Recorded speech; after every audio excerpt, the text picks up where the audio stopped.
Il manque des profs et des enseignants pour septembre. Paris organisera mi-juin des rencontres express pour recruter des contractuels. À l'Académie de Versailles, le dernier jour, pour participer au job dating. Stupidité absolue pour Jean-Luc Mélenchon.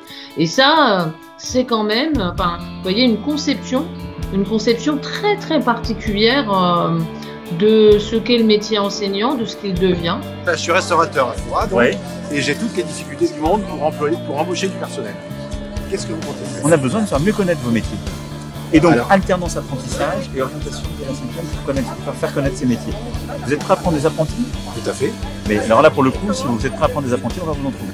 Alors, le problème, c'est que le modèle de l'entreprise, il est toujours associé quand même à ce qu'on appelle le profit.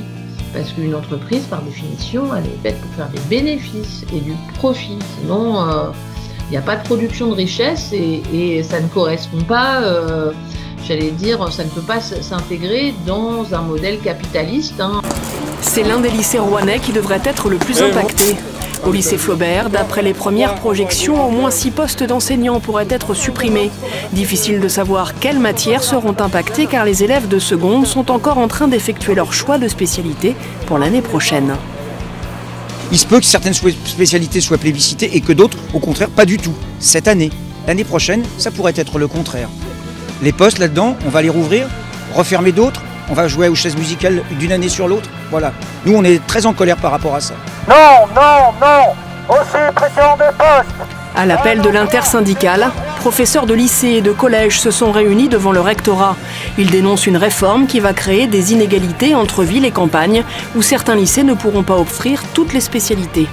Il n'entend absolument pas, il ne sait pas ce que c'est que le dialogue social, il ne sait pas ce que c'est que la concertation, et il n'écoute rien du tout.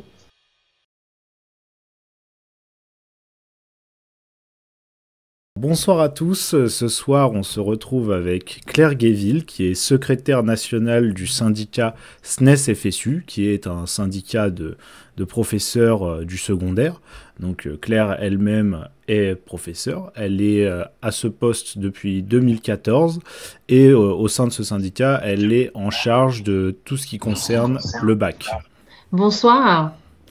Premièrement, j'aimerais qu'on parle du pacte enseignant, qui est un sujet qui fait rage au sein du corps enseignant et qui est assez mal connu du grand public. Est-ce que vous pouvez nous expliquer ce que c'est? Alors effectivement, le pacte enseignant, c'est quelque chose qui, de l'extérieur, paraît presque anodin. On est dans l'idée que les enseignants peuvent choisir de faire des tâches supplémentaires qui seront rémunérées en plus. Ces tâches supplémentaires sont définies de façon contractuelle. Et je dirais que c'est le mot contractuel qui est important. Alors pourquoi est-ce que ce dispositif qui s'inscrit selon le gouvernement dans la perspective d'une revalorisation, en tout cas lui le gouvernement le voit comme ça, pourquoi est-ce que ce dispositif est tant problème? Bien, tout simplement parce qu'il percute complètement le principe du statut dans la fonction publique. Alors, je m'explique, je vais prendre le cas des enseignants fonctionnaires. Un enseignant qui est fonctionnaire, qui a passé un concours, il ne signe pas de contrat de travail. Il n'y a pas de contrat de travail.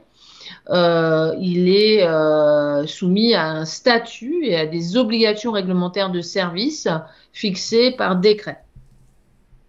Et une fois qu'on a dit ça, on comprend mieux pourquoi le pacte, qui est une sorte de contrat qui va associer certaines missions à une revalorisation, à une indemnité particulière, eh bien, on comprend mieux pourquoi ça pose un problème, puisque quelque part, c'est une sorte de coin dans tout l'échafaudage qu'on appelle le statut de la fonction publique. Alors, en fait, l'opposition, elle est aussi sur le fait de dire que ce n'est pas une revalorisation salariale. Ça, c'est le deuxième point. En plus de l'attaque contre le statut de la fonction publique, le pacte qui est présenté comme une revalorisation de salaire, qui, je ne sais pas si tout le monde le sait, concernant les enseignants, sont en dessous de la moyenne des enseignants des pays de l'OCDE. En France, les enseignants, et tout le monde le reconnaît, sont très mal payés par rapport à leurs homologues des pays développés.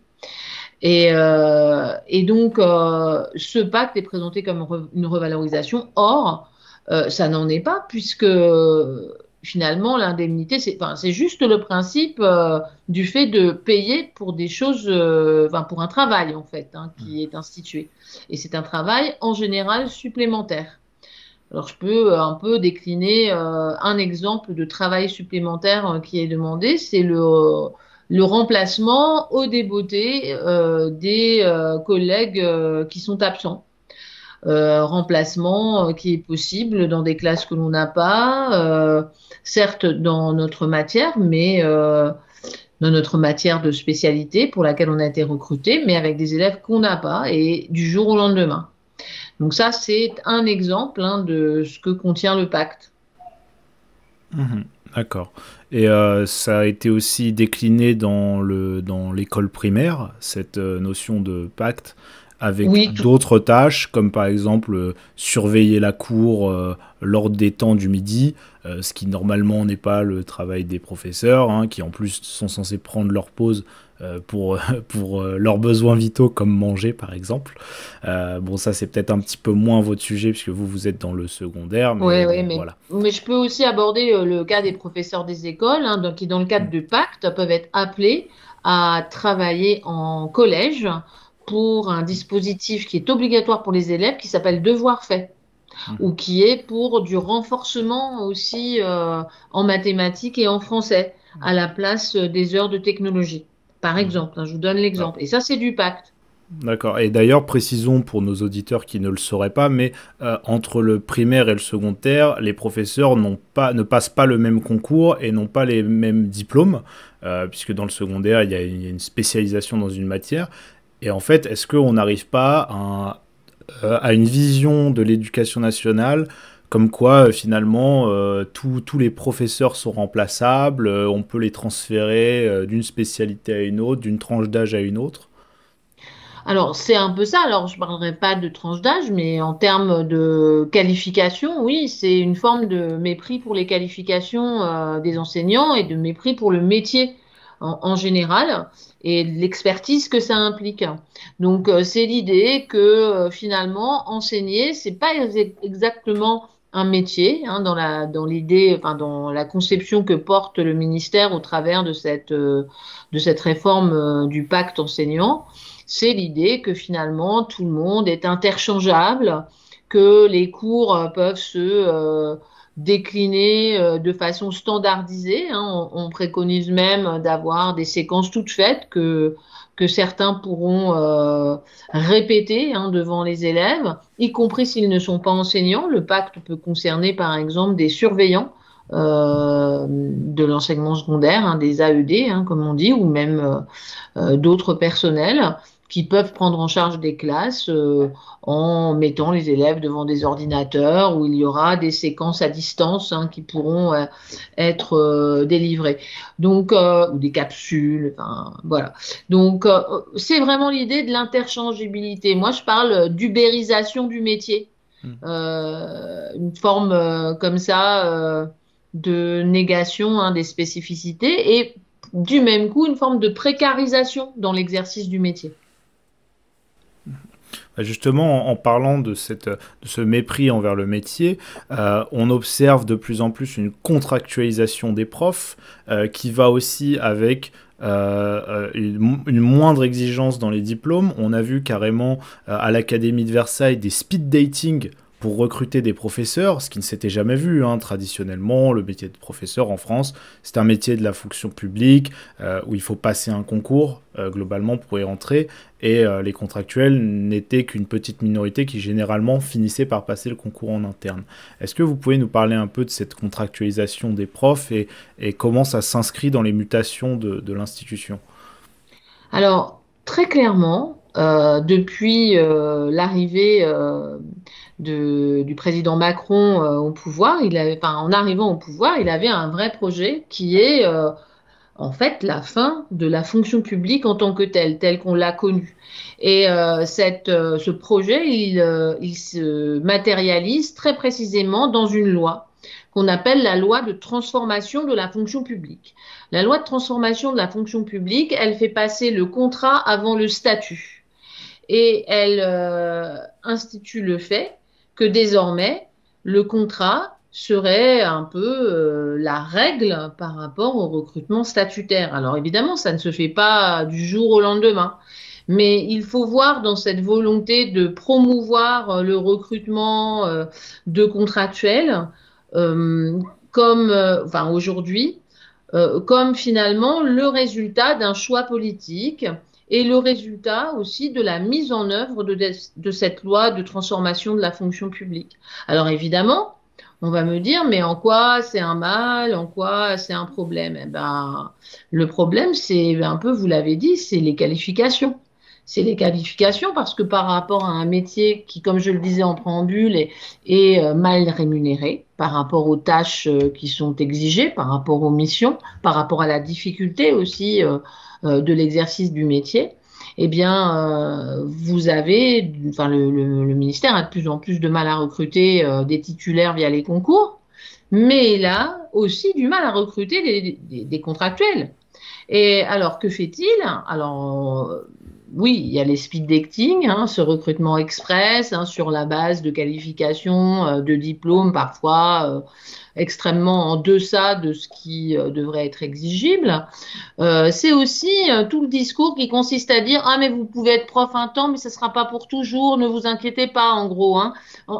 Tout ça, tout en sous-entendant que quelque part, être enseignant, ce n'est pas vraiment un métier.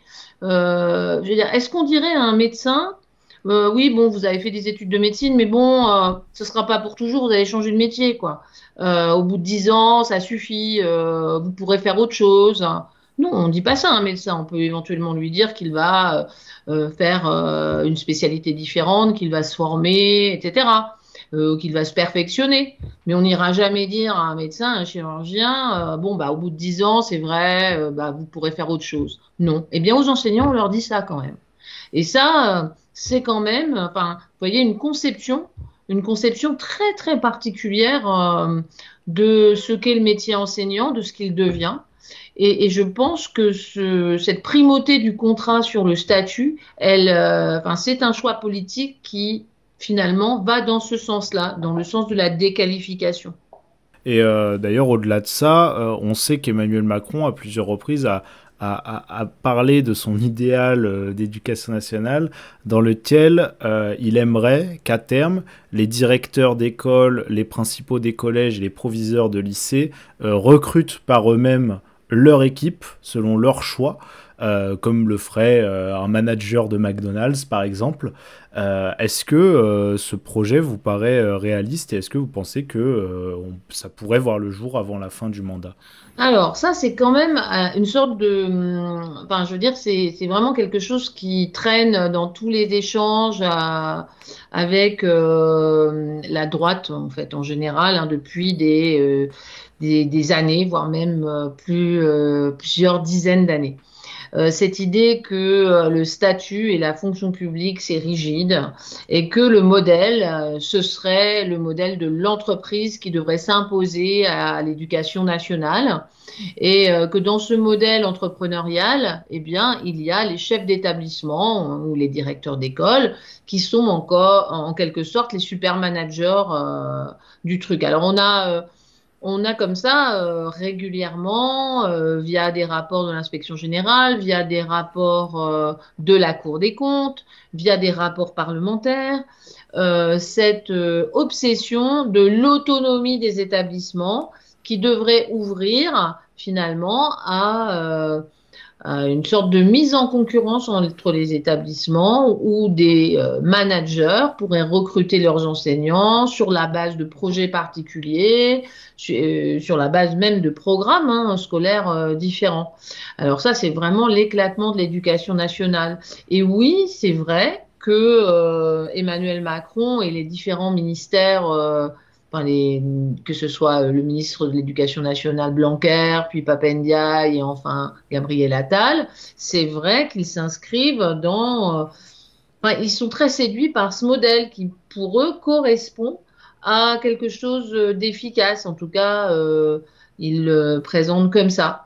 Donc, tous les projets qui se mettent en place en ce moment correspondent à cette idée que l'échelle où l'on peut le plus faire progresser en quelque sorte l'éducation, c'est l'échelle d'un établissement avec des équipes qui seraient recrutées localement.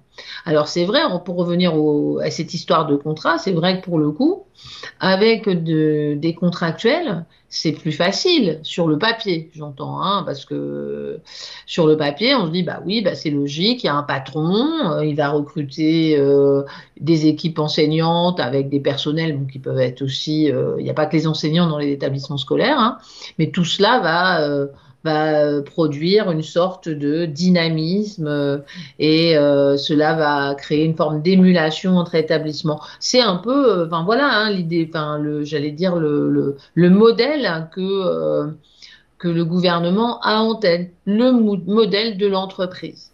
Alors, le problème, c'est que le modèle de l'entreprise, il est toujours associé quand même à ce qu'on appelle le profit. Parce qu'une entreprise, par définition, elle est faite pour faire des bénéfices et du profit. Sinon, il n'y a pas de production de richesse et ça ne correspond pas, j'allais dire, ça ne peut pas s'intégrer dans un modèle capitaliste hein, dont finalement le pays, le gouvernement actuel se réclame constamment. Hein. On est dans un modèle, depuis fort longtemps, dans un système capitaliste où l'entreprise est en quelque sorte érigée en pivot du système.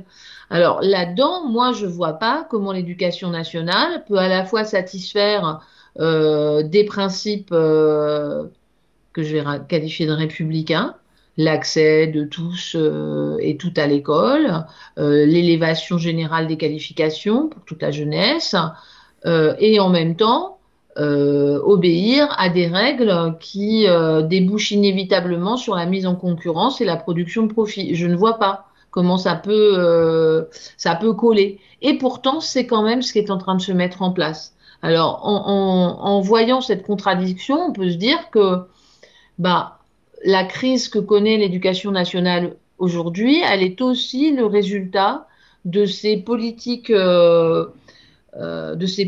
publiques qui ont peu à peu abandonné l'idéal de l'élévation générale des qualifications, l'idéal de l'accès de toutes et tous à l'éducation, l'idéal aussi de l'émancipation par les savoirs, c'est-à-dire une approche vraiment collective hein, de ce que doit être une bonne éducation. Eh bien ça, c'est peu à peu abandonné au profit de la notion de performance, mise en concurrence, des gains immédiats, etc. etc. Oui, et puis c'est aussi essayer d'adapter essayer d'adapter l'éducation au marché du travail. Emmanuel Macron avait émis l'idée, par exemple, d'ouvrir les stages dans la restauration à partir de l'âge de 12 ans, ce qui est quand même peut-être un petit peu jeune pour aller faire le service. Au-delà de ça, il y a aussi une certaine déstabilisation de l'institution, puisqu'on a eu énormément de réformes, et notamment des réformes du bac, avec d'une année sur l'autre les mathématiques obligatoires pour les premières, et puis les mathématiques plus obligatoires, et ainsi de suite, où chaque ministre refait l'inverse de ce qu'avait fait le précédent. Où est-ce qu'on en est au niveau du bac aujourd'hui? Parce que je pense que les gens en dehors de l'institution ne s'y retrouvent pas du tout. Alors, d'abord, avant d'aborder la question du bac proprement dit, toutes ces réformes, en fait, elles correspondent, la réforme du bac, la réforme du lycée, la réforme de l'accès à l'enseignement supérieur avec Parcoursup, la réforme de la voie professionnelle, qui a eu lieu d'abord en 2019 et qui va à nouveau, qui est à nouveau réformée maintenant. Elles vont dans un même sens, c'est la mise en concurrence des établissements, c'est la mise en concurrence des jeunes entre eux, et c'est la mise aussi en concurrence des des projets pédagogiques. Et cette mise en concurrence, en fait, elle a créé et elle crée encore énormément de désordre, puisqu'on est dans une adaptation permanente, des changements permanents, et c'est aussi une manière de déstabiliser toute l'institution de l'éducation nationale. Je dis un mot de la réforme de la voie professionnelle en ce moment qui se met en place. Là, dans la réforme de la voie professionnelle, c'est tout simplement le démantèlement de l'enseignement professionnel public sous statut scolaire qui est à l'œuvre, que le gouvernement veut mettre en œuvre, en livrant la formation professionnelle aux entreprises. Tout à l'heure, je parlais du modèle de l'entrepreneuriat comme un modèle qui est un peu vu par le gouvernement et par Macron lui-même comme une forme de panacée, une forme d'objectif à atteindre. Et bien là, dans la réforme de la voie professionnelle, on est en plein dedans, puisque ce sont les patrons qui vont en quelque sorte avoir en main la formation des jeunes. Alors, si je reviens par rapport à la réforme de la voie générale et technologique, on se retrouve exactement dans cette logique de mise en concurrence et d'éclatement du cadre national de l'éducation nationale. Je vais prendre le bac, par exemple. Le diplôme du baccalauréat, d'abord, c'est un diplôme. C'est le premier grade universitaire et en théorie, jusqu'à 2018, ce premier grade universitaire offrait de droit la possibilité de poursuivre des études à l'université. Voilà, offrait de droit la possibilité de poursuivre des études. Je le dis parce qu'aujourd'hui, ce n'est plus le cas depuis la réforme dite de la loi orientation et réussite des étudiants, qu'on connaît plus sous le nom de Parcoursup, parce que c'est la matérialisation de cette loi dans les affectations post-bac des élèves. Donc, il n'y a plus d'accès à l'université via le diplôme du bac, qui pourtant est un premier grade universitaire. La sélection est généralisée sur des bases individuelles, uniquement individuelles. Alors pourquoi je dis ça? Parce que il faut bien avoir en tête que c'est ça qui a piloté complètement l'architecture actuelle du baccalauréat, les modalités des épreuves, etc. Et du lycée aussi. Alors, quand je dis que c'est individuel, eh bien, on a des élèves qui doivent construire leur propre CV pour être en quelque sorte un peu sexy pour les formations du supérieur, qui vont se choisir les meilleurs éléments via la plateforme Parcoursup.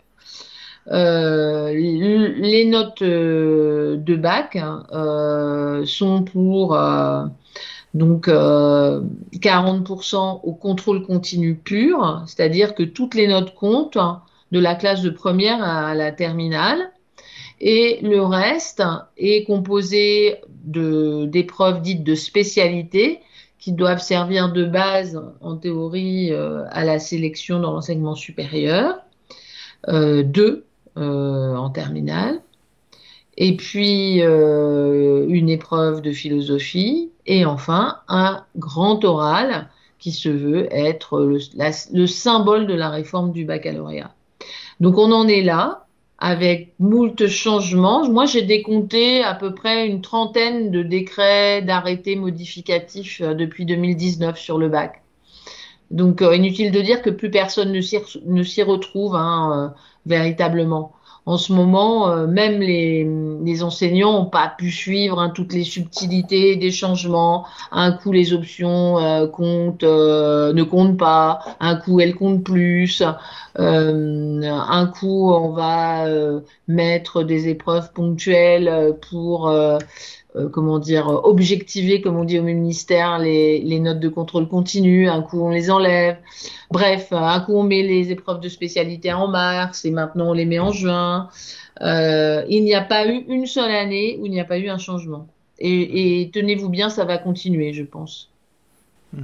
Alors Voilà. sur le chat, on a Chocolat en poudre qui évoque cette question des CV, qui dit que quand il a été en stage, certains élèves lui ont clairement dit qu'il passait le BAFA pour devenir animateur, hein, c'est le diplôme qui permet de devenir animateur, pour améliorer leur candidature sur Parcoursup. Et moi, j'ai le même témoignage, mais moi, je peux délivrer le même témoignage. Moi qui suis formateur BAFA, j'observe dans les formations BAFA un rajeunissement très fort des candidats suite à toutes ces réformes, avec de plus en plus de stagiaires qui nous disent voilà, qu'ils font ça pour améliorer leur dossier sur Parcoursup. D'ailleurs, faire le SNU peut aussi améliorer le dossier sur Parcoursup, donc on va peut-être pouvoir en parler. Qu'est-ce que c'est que cette histoire de SNU et en quoi est-ce qu'aujourd'hui c'est plus ou moins lié à ce qui se passe dans l'éducation nationale? Alors, cette histoire de CV, moi j'y tiens beaucoup, puisque finalement Alors, le restons sur le diplôme du CV bac, alors. voilà, mais je vais partir de là, puis je vais Ouais, arriver au SNU. pas de En souci. fait, dans l'esprit de la réforme, enfin des réformes, le diplôme disparaît au profit de qualifications qui vont être éparses et surtout ne vont pas correspondre forcément à des compétences scolaires. On est sur ce qu'on appelle des soft skills, c'est-à-dire des compétences extrascolaires. C'est une mauvaise traduction, compétences extrascolaires, mais vous voyez bien l'idée. C'est l'idée que il y aurait chez le candidat à la poursuite d'études des talents, des compétences qu'on ne repérerait pas, qu'on ne pourrait pas valoriser dans le système scolaire, qui par définition est défaillant, mais qu'on valoriserait par ailleurs et dont on prendrait compte pour le recrutement post-bac. Alors, pour le coup, c'est par exemple toutes les expériences dans l'animation, c'est les expériences dans les associations caritatives, et c'est aussi éventuellement le service national universel sur lequel je vais revenir après, parce que vous allez voir que c'est une histoire un peu compliquée, ce truc. Donc, ce serait l'idée, donc il faudrait avoir une sorte enfin, fallait que les apprentissages scolaires sont des compétences parmi d'autres, voire même moins valables que d'autres, qui seraient acquises ailleurs. Alors là, on voit bien, j'allais dire, le côté très inégalitaire de cette sélection par des compétences, enfin sur la base de compétences qui ne seraient pas scolaires. Parce que évidemment, ça dépend beaucoup du milieu social. Ceux qui vont avoir fait beaucoup de voyages à l'étranger, de stages à l'étranger, ceux qui vont s'engager dans un certain nombre d'associations, souvent, ils sont issus de milieux beaucoup plus favorisés que les autres. Et pour le coup, ils se retrouvent encore plus favorisés dans cette moulinette à trier qu'est Parcoursup. Donc ça, c'est le premier point. Alors, deuxième point, d'où ça vient cette histoire de trier les jeunes sur la base de compétences scolaires, mais aussi extrascolaires, qui échappent au diplôme? Eh bien, ça vient de la grande sœur de Parcoursup, la plateforme, ou alors la plateforme mère, je ne sais pas comment on peut dire ça. C'est une plateforme britannique par laquelle tous les jeunes britanniques ou tous ceux qui veulent postuler dans pour des études supérieures en Grande-Bretagne, bien, ils doivent passer par cette plateforme qu'on appelle UCAS, UCAS, et qui existe depuis pas mal de temps, bien avant Parcoursup. Et Parcoursup a pris, enfin, c'est vraiment comme modèle UCAS. Et sur UCAS, c'est intéressant parce que la page d'ouverture du site, c'est tout le monde n'est pas fait pour aller à l'université. C'est une phrase que Macron avait prononcée en 2017. Ah oui. Et donc, c'est la même phrase. Et ensuite, eh bien, pour chaque formation du supérieur en Grande-Bretagne, vous avez des attendus. Et aussi, vous avez alors les notes minimales que vous devez obtenir dans les matières que vous avez choisies dans l'équivalent du lycée. donc les fameux A-level. Donc vous avez des formations qui vont demander un triple A dans 3 matières, d'autres qui vont demander double A, 1B, etc. Donc c'est extrêmement codé, bien plus qu'en France, puisque chez nous, les critères de sélection restent secrets sous le sceau du secret de délibération des jurys, c'est dans la loi de 2018. Donc on ne peut pas savoir, par principe, sur quoi on sélectionne les jeunes.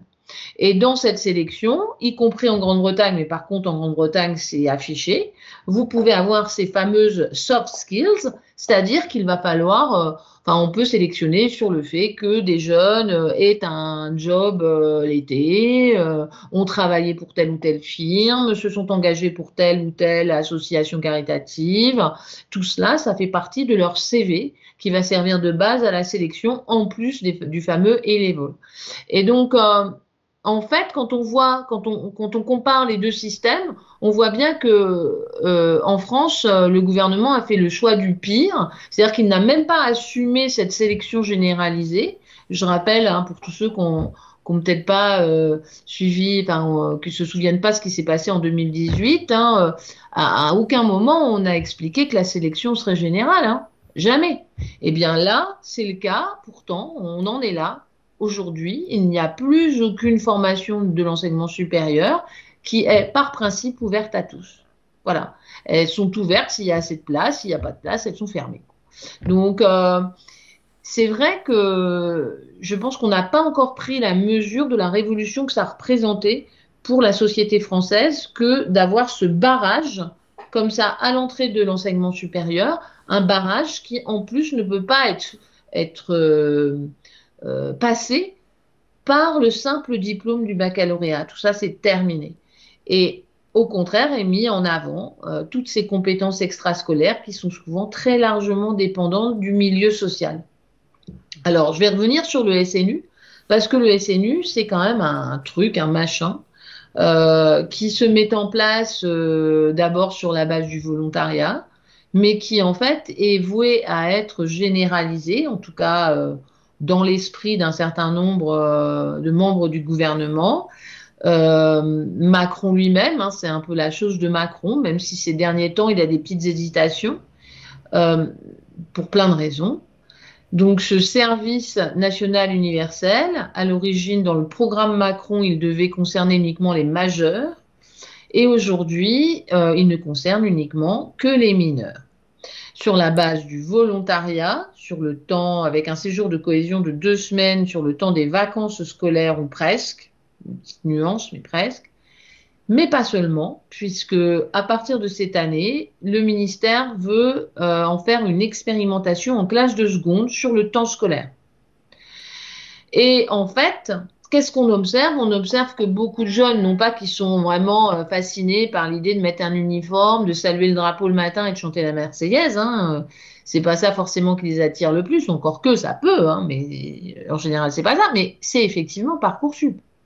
Parce que vous avez des formations, notamment cette année, qui ont valorisé le séjour de cohésion de SNU parce que ça semblait être une sorte de gage en termes de motivation, d'engagement, de qualité humaine, civique, en termes de loyauté, de capacité à obéir, etc., etc. Donc, oui, on est là-dedans, quoi. Alors, vraiment, le gros changement, et j'insiste vraiment là-dessus, c'est que cette histoire de SNU, c'est pas anecdotique.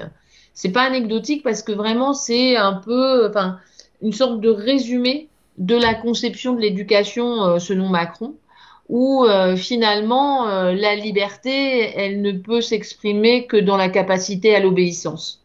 Voilà.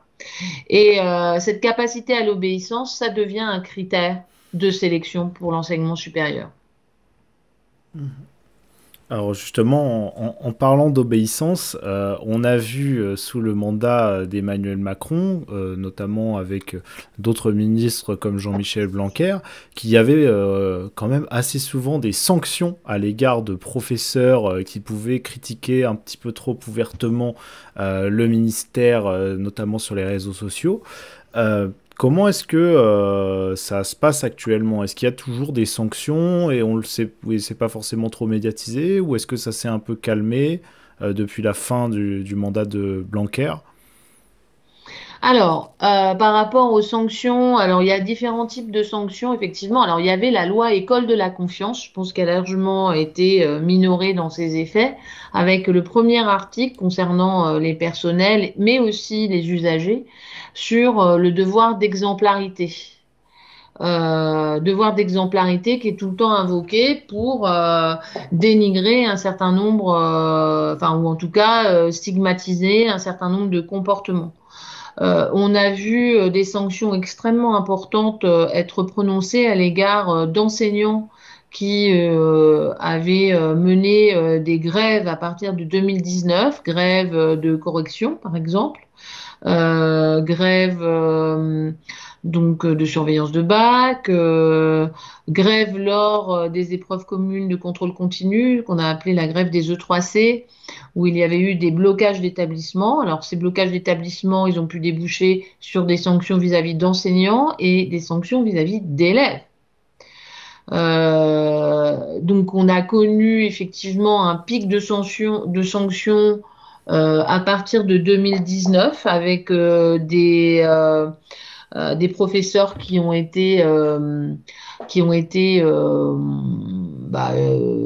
passés en jugement, hein, dont certains ont été condamnés, où il y a eu des sanctions disciplinaires avec déplacement, par exemple, déplacement administratif d'établissement. On a eu des élèves qui se sont retrouvés avec des zéros pour le bac, mais des zéros en forme de sanction pour le bac, ça existait. On punit les élèves pour la grève. Donc on prend le ministère finalement prend les élèves en otage. Qui n'avaient pas pu passer les E3C parce que leur établissement était bloqué et ces élèves avaient été jugés responsables du blocage de l'établissement, se sont retrouvés avec des zéros. Moi, j'ai quand même souvenir, ça pareil, on a tendance à l'oublier, la violence de la répression vis-à-vis des jeunes qui s'étaient mobilisés contre la réforme du bac en 2019 et qui avaient bloqué leurs établissements. Une violence qui s'est traduite par des gardes à vue à rallonge, des mises en examen, des sanctions disciplinaires. Donc on a eu tout le panel et la même chose pour les enseignants. Même chose. Alors on a en mémoire par exemple donc des collègues de l'académie de Poitiers, de la ville de Melle, qui ont été déplacés, qui ont été condamnés, déplacés. Ensuite il y a eu appel, il y a eu relax, mais bon c'est très compliqué. Et puis, alors, en termes de sanctions, je parlais de la loi École de la confiance. Il y a eu cette tentation de dire que les enseignants, par exemple, que les personnels n'avaient pas de liberté d'expression quant au jugement qu'ils pouvaient porter sur les politiques publiques mises en œuvre. Alors là, il y a eu plusieurs jugements, plusieurs même. Il y a eu des condamnations aussi, et qui peuvent être, qui ont pu être, plomber un peu l'atmosphère. Avec cette suspicion jetée par le ministre lui-même sur des personnels qui étaient qualifiés d'islamo-gauchistes, de preneurs d'otages. Enfin, c'était extrêmement violent, hein, les années 2020, entre 2019 et 2021, c'était vraiment extrêmement violent. Alors avec Pape Ndiaye, il y a eu une forme un peu de repli de ces accusations. Moi, j'ai le sentiment quand même qu'on est toujours dans une forme de méfiance et avec l'idée que les enseignants que les personnels d'éducation sont des des contestataires en puissance qu'il faut mater préventivement. Voilà, j'ai toujours cette impression. Bon, moins que du temps de Blanquer quand même, on va pas se mentir. Et lors des mouvements de grève des profs, est-ce que vous avez la sensation réussir à peser un petit peu sur les négociations syndicales, ou est-ce que, au contraire, vous vous retrouvez face à un ministère qui fait la sourde oreille? Bon, alors très clairement, le ministère ne sait pas ce que. Enfin, l'objectif de Macron, depuis le début, c'est de casser les corps intermédiaires et les syndicats. Donc, il n'en a que faire de nos expressions. Vraiment, il n'en a que faire. Et les grèves enseignantes ou les grèves des personnels d'éducation ne pèsent que si elles sont alors importantes et si elles perturbent en fait et si elles débouchent sur, j'allais dire, une fragilisation des réformes qui sont mises en œuvre. Je pense notamment à la réforme du bac en 2019, très clairement. Juste avant le Covid, moi j'ai vu le moment où le ministère allait basculer. Je l'ai vu parce que il y avait des blocages d'établissements, il y avait eu la rétention des copies en juin 2019. Malgré la volonté de répression du ministère, finalement, il y avait plein de collègues qui avaient tenu bon de façon un peu inégale, mais malgré tout, ils avaient tenu bon. À partir du moment où les élèves étaient sortis dans la rue, pour certains avaient bloqué leur établissement, on a senti le ministère trembler. Moi, j'ai des souvenirs de visites au ministère en février 2020 où j'ai senti que c'était bon, qu'ils allaient vraiment craquer et reculer sur un certain nombre de réformes. Bon, et même Blanquer était probablement sur le départ. Voilà, sauf qu'il y a eu le Covid et je dirais ils ont été sauvés par le Covid. Le Covid les a sauvés. Voilà, le Covid a tué beaucoup de monde, mais il a sauvé le ministre Blanquer et il a sauvé les réformes de l'éducation voulues par Macron. Et, euh, et, euh, et donc, évidemment, donc pour répondre très précisément à la question, tout est fait au niveau du ministère pour ignorer la parole syndicale, la parole des représentants des personnels. Je vais donner un exemple. Moi, je siège dans une instance qui est obligatoire en fait pour tous les textes qui régissent l'éducation nationale. Tous les textes doivent passer devant cette instance. Ça s'appelle le Conseil supérieur de l'éducation, qui est présidé par le ministre de l'Éducation nationale lui-même et qui est composé des représentants de toute la communauté éducative, à savoir bien sûr des enseignants, mais des personnels d'éducation au sens large, tous les métiers de l'éducation nationale, des organisations de jeunesse, les parents d'élèves, donc étudiants, lycéens. Vous avez aussi les représentants de l'éducation populaire.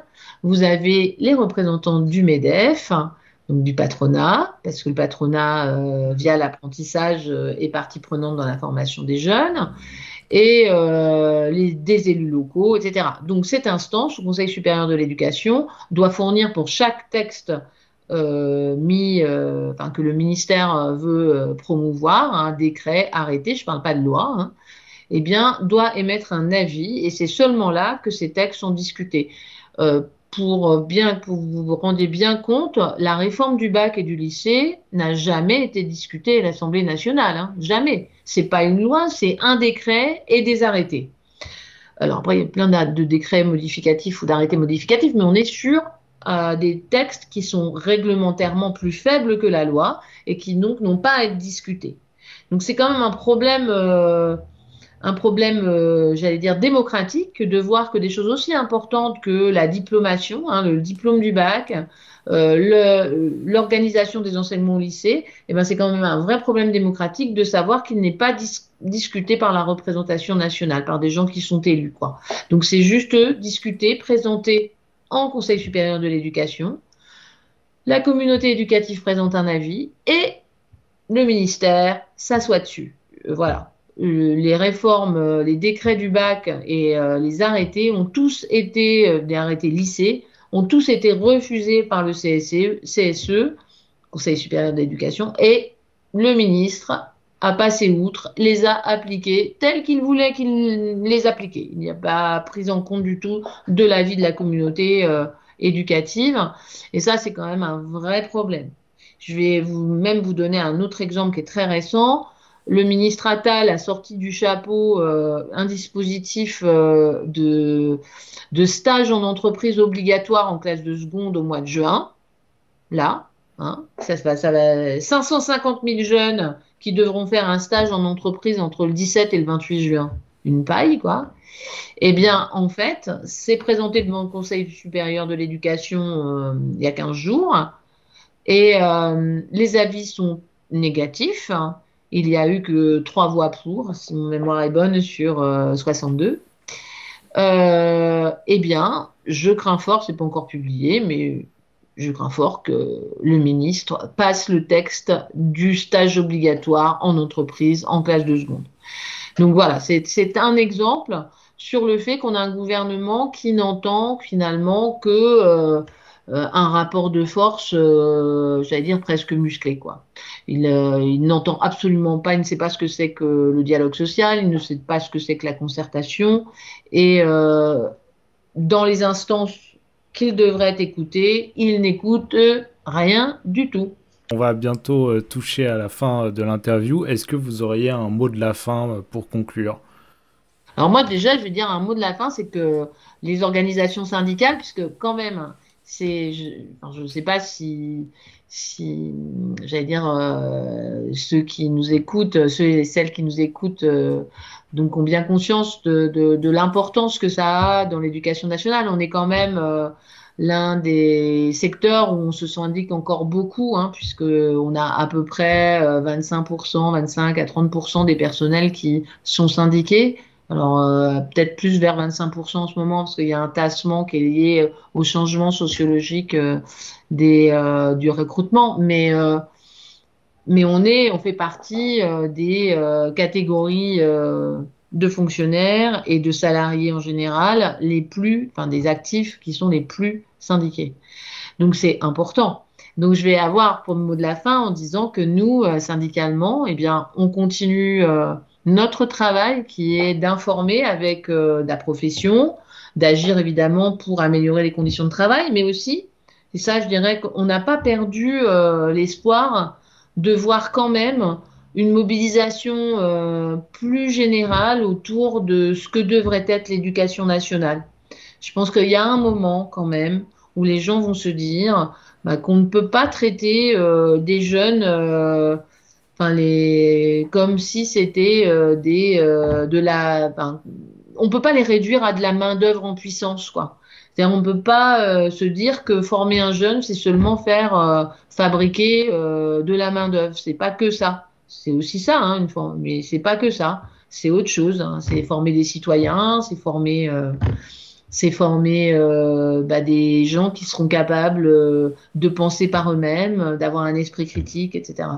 Eh bien, pour pas renoncer à tout ça, pour faire que toutes ces réformes qui aujourd'hui vont dans un seul sens, c'est-à-dire priver la grande masse de la jeunesse de possibilités de poursuite d'études, de possibilités de penser par soi-même véritablement, d'être libre, quoi.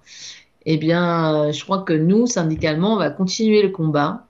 Et voilà, c'est un peu mon mot de la fin, et puis c'est quand même un peu d'espoir, parce que malgré tout, on arrive à gagner des choses. On gagnera. À la fin, on gagnera. Voilà. Eh bien, merci beaucoup Claire Guéville, et on souhaite bon courage à tous les professeurs de France, et aussi évidemment à tous les élèves, et notamment aux secondes qui devront être 500 000 à trouver un stage. C'est ça, c'est 500 000 c'est ça. Vous avez dit. Ah bah je pense qu'ils y arriveront tous pas. Sur la même semaine, ça fait beaucoup de gens à recruter. Tout à fait. Donc bon courage. Voilà, donc au revoir à tous nos spectateurs. Bah, merci à vous. Au revoir.